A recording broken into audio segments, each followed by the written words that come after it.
Capítulo 12. Clarividência e clareaudiência. Notei que a reunião atingia a fase terminal. 2 horas bem vividas haviam corrido céleres para nós. Raul Silva consultou o relógio e cientificou os companheiros de haver chegado o momento das preces de despedida.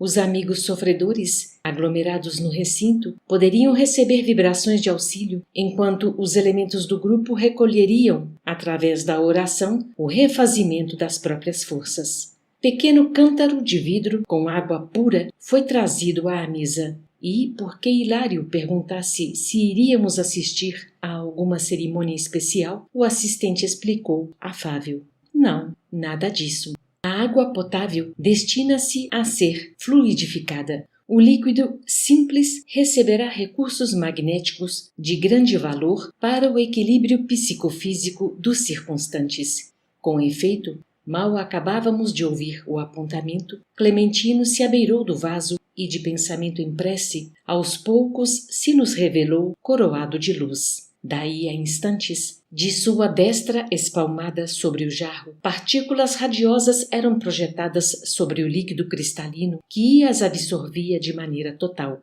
Por intermédio da água fluidificada, continuou Aulus, precioso esforço de medicação pode ser levado a efeito. Há lesões e deficiências no veículo espiritual a se estamparem no corpo físico que somente a intervenção magnética consegue aliviar, até que os interessados se disponham à própria cura. O assistente silenciou, porquanto a palavra de Raul se fez ouvir, recomendando aos médiuns observassem, através da vidência e da audição, os ensinamentos que porventura fossem, naquela noite, ministrados ao grupo pelos amigos espirituais da casa. Reparamos que Celina, Eugênia e Castro aguçaram as suas atenções. Clementino, findo o preparo da água medicamentosa, consagrou-lhes maior carinho, aplicando-lhes passes na região frontal. "Nosso amigo", esclareceu o assistente, "procura ajudar aos nossos companheiros de mediunidade, favorecendo-lhes o campo sensório. Não lhes convém, por agora, a clarividência e a clareaudiência demasiado abertas. Na esfera dos espíritos reencarnados, há que dosar observações para que não venhamos a ferir os impositivos da ordem. Cada qual de nós deve estar em sua faixa de serviço fazendo o melhor ao seu alcance. Imaginemos um aparelho radiofônico terrestre coletando todas as espécies de onda em movimento de captação simultânea. O proveito e a harmonia da transmissão seriam realmente impraticáveis e não haveria propósito construtivo na mensagem. Um médium, pois, não deve demorar-se com todas as solicitações do meio em que se situa, sob pena de arrojar as suas impressões ao desequilíbrio, a menos quando, por sua própria evolução, consiga sobrepairar ao campo do trabalho, dominando as influências do meio e selecionando-as segundo o elevado critério de quem já consegue orientar-se para o bem e orientar aqueles que o acompanham. Hilário refletiu um momento e indagou: "Os trabalhos mediúnicos, porém, são rigorosamente iguais nos instrumentos sob o nosso exame?" "Isso não. O círculo de percepção varia em cada um de nós. Há diferentes gêneros de mediunidade. Contudo, importa reconhecer que cada espírito vive em determinado degrau de crescimento mental e, por isso, as equações do esforço mediúnico diferem de indivíduo para indivíduo, tanto quanto as interpretações da vida se modificam de alma para alma. As faculdades medianímicas podem ser idênticas em pessoas diversas. Entretanto, cada pessoa tem a sua maneira particular de empregá-las. Um modelo, em muitas ocasiões, é o mesmo para a grande assembleia de pintores. Todavia, cada artista fixa-lo-á na tela a seu modo. Uma lâmpada exibirá claridade lirial em jato contínuo, mas, se essa claridade for filtrada por focos múltiplos, de certo, estará submetida à cor e ao potencial de cada um desses filtros, embora continue sendo sempre a mesma lâmpada a fulgurar em seu campo central de ação. A mediunidade é sintonia e filtragem. Cada espírito vive entre as forças com as quais se combina, transmitindo-as segundo as concepções que lhe caracterizam o modo de ser. Notando o cuidado que Clementino empregava na preparação dos médiuns, meu colega inquiriu ainda: a clarividência e a clareaudiência acaso estão localizadas exclusivamente nos olhos e nos ouvidos da criatura reencarnada? Aulus acariciou-lhe a cabeça e acentuou: Hilário, vê-se que você está começando a jornada no conhecimento superior. Os olhos e os ouvidos materiais estão para a vidência e para a audição, como os óculos estão para os olhos e o ampliador de sons para os ouvidos. Simples aparelhos de complementação. Toda percepção é mental. Surdos e cegos na experiência física, convenientemente educados, podem ouvir e ver através de recursos diferentes daqueles que são vulgarmente utilizados. A onda hertziana e os raios 10 graus vão ensinando aos homens que há som e luz muito além das acanhadas fronteiras vibratórias em que eles se agitam, e o médium é sempre alguém dotado de possibilidades neuropsíquicas especiais que lhe estendem o horizonte dos sentidos. Meu companheiro fixou o gesto de quem aproveitara a lição, mas objetou reverente. Desejava, porém, saber se Dona Celina, por exemplo, está enxergando o irmão Clementino e ouvindo-o tão somente pelo processo curial de percepção na Terra. Sim, isso acontece por uma questão de costume cristalizado. Celina pensa ouvir o supervisor através dos condutos auditivos e supõe vê-lo, como se o aparelho fotográfico dos olhos estivesse funcionando em conexão com o centro da memória. No entanto, isso resulta do hábito. Ainda mesmo no campo de impressões comuns, embora a criatura empregue os ouvidos e os olhos, ela vê e ouve com o cérebro. E apesar de o cérebro usar as células do córtex para selecionar os sons e imprimir as imagens, quem vê e ouve, na realidade, é a mente. Todos os sentidos na esfera fisiológica pertencem à alma, que os fixa no corpo carnal, de conformidade com os princípios estabelecidos para a evolução dos espíritos reencarnados na Terra. Sorrindo, ajuntou: vocês possuem uma prova disso quando o homem se encontra naturalmente desdobrado cada noite durante o sono, vendo e ouvindo, a despeito da inatividade dos órgãos carnais, na experiência que chamam vida de sonho. E, baixando o tom de voz, acrescentou: somos receptores de reduzida capacidade à frente das inumeráveis formas de energia que nos são desfechadas por todos os domínios do universo, captando apenas humilde fração delas. Em suma, nossa mente é um ponto espiritual limitado a desenvolver-se em conhecimento e amor na espiritualidade infinita e gloriosa de Deus. Decorreram mais alguns instantes. Centralizemos mais atenção na prece, adestrando-nos para o serviço do bem. Essa frase foi pronunciada por Clementino em voz clara e pausada, como a oferecer uma base única para a convergência de nossas cogitações. Atento, porém, aos nossos objetivos de estudo, acompanhei os médiuns mais diretamente interessados no apelo.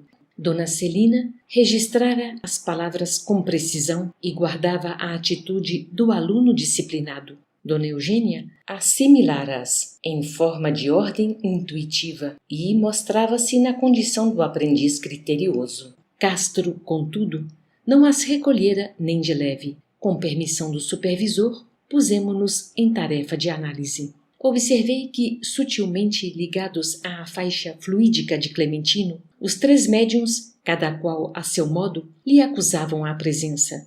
Dona Celina anotava-lhe os mínimos movimentos à maneira do discípulo diante do professor.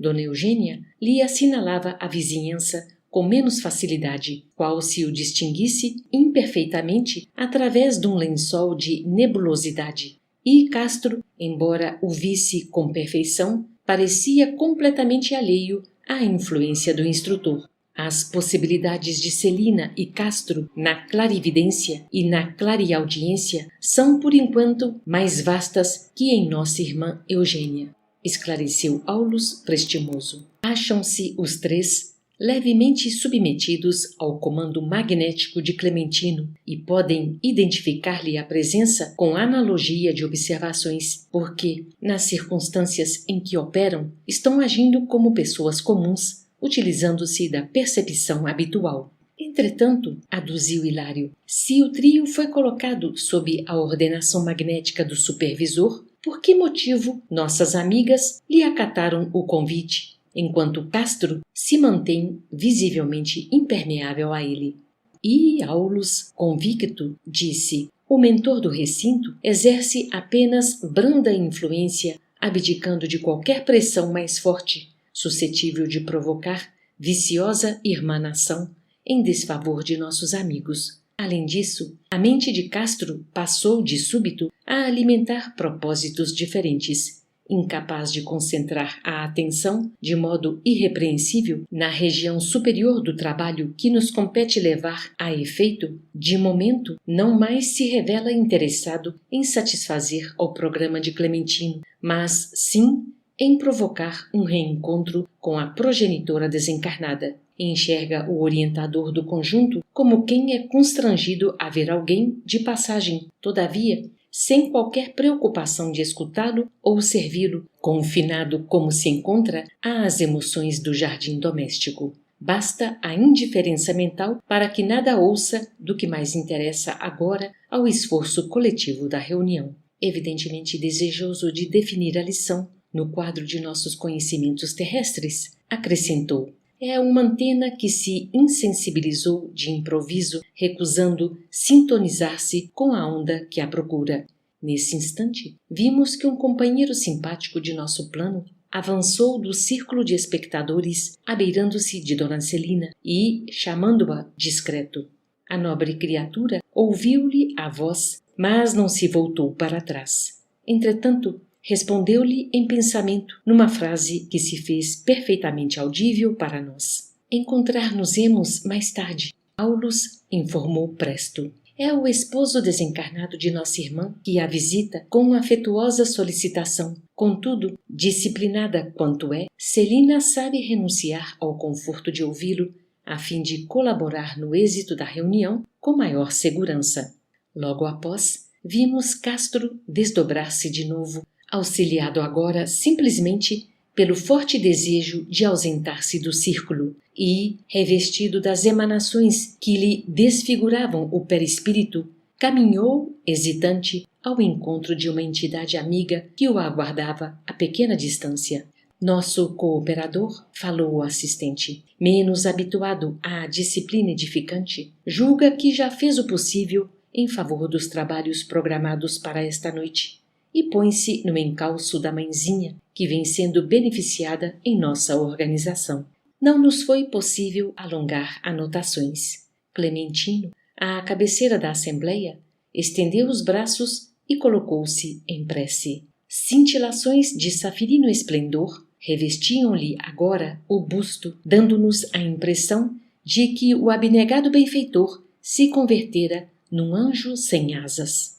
Em momentos ligeiros, verdadeiro jorro solar desceu do alto, coroando-lhe a fronte, e de suas mãos passou a irradiar-se prodigiosa fonte de luz que nos alcançava a todos, encarnados e desencarnados, prodigalizando-nos a sensação de indescritível bem-estar. Nada consegui dizer, não obstante as perquirições que me esfuziavam o pensamento. O êxtase do mentor impelia-nos à respeitosa mudez. Aqueles minutos de vibração, sem palavras, representavam precioso manancial de energias restauradoras para quantos lhe abrissem as portas do espírito. É o que eu conseguia depreender pelo revigoramento de minhas próprias forças. Terminada que foi a operação inesquecível, Raul solicitou ainda alguns instantes de tranquilidade e expectativa. Competia ao grupo aguardar a manifestação de algum dos orientadores da casa à guisa de instrução geral no encerramento. Dona Celina rogou licença para notificar que vira surgir no recinto um ribeiro cristalino em cuja corrente muitos enfermos se banhavam, e Dona Eugênia seguiu-a, explicando que chegara a contemplar um edifício repleto de crianças entoando hinos de louvor a Deus. Registramos semelhantes comunicados com surpresa. Nada víramos ali que pudesse recordar sequer de longe um córrego de águas curativas ou algum pavilhão de serviço à infância. A sala era demasiado estreita para comportar tais cenários. Fitando-me intrigado, Hilário parecia perguntar se as duas médiuns não estariam sob o influxo de alguma perturbação momentânea. Assinalando-nos a estranheza, o assistente considerou prestimoso. Importa não esquecer que ambas se encontram reunidas na faixa magnética de Clementino, fixando as imagens que a mente dele lhe sugere. Viram-lhe os pensamentos relacionados com a obra de amparo aos doentes e com a formação de uma escola que a instituição pretende em breve mobilizar no socorro ao próximo. Ideias, elaboradas com atenção, geram formas tocadas de movimento, som e cor perfeitamente perceptíveis por todos aqueles que se encontrem sintonizados na onda em que se expressam. Não podemos esquecer que há fenômenos de clarividência e clareaudiência que partem da observação ativa dos instrumentos mediúnicos, identificando a existência de pessoas, paisagens e coisas exteriores a eles próprios, qual acontece na percepção terrestre vulgar, e existem aqueles que decorrem da sugestão que lhes é trazida pelo pensamento criador dos amigos desencarnados ou encarnados, estímulos esses que a mente de cada médium traduz segundo as possibilidades de que dispõe, favorecendo por isso mesmo as mais díspares interpretações. Oh! Exclamou Hilário entusiasmado. Temos aí a técnica dos obsessores quando improvisam para suas vítimas variadas impressões alucinatórias. Sim, confirmou o assistente, é isso mesmo. No entanto, evitemos a conversação agora. O trabalho da reunião vai terminar.